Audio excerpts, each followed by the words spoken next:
Salamat sa bagong araw, Lord. Panginoon, maraming salamat sa bagong araw na ito. Maraming salamat sa masarap na tulog. Maraming salamat sa masarap na pahinga. Alam ko po, Panginoon, na ako'y binantayan ninyo at inalagaan ng buong magdamag. Haharapin ko po, Lord, ang araw na ito na puno ng pag-asa sa aking puso't isipan, sa aking buong pagkatao, sa aking buong araw ngayon.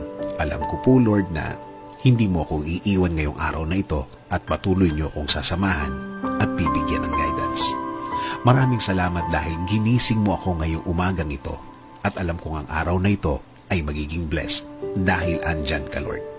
Punuin niyo po, Lord, ng kasiyahan o joy ang aking puso. Ipaalala niyo po sa akin kung gaano ako ka-blessed sa araw na ito. Lagyan niyo lagi ng dahilan ang aking kasiyahan at mga dahilan kung bakit magiging thankful po ako.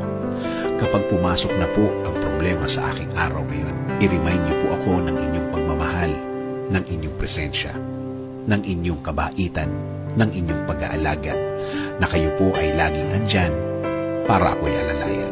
Kapag ako ay nanghihina, ipaalala niyo po sa akin na lagi po kayong andyan para ako'y tulungan, para ako'y alalayan, para ako'y alisin sa isang problemadong sitwasyon. Lord, kapag naalala ko ang aking problema, please remind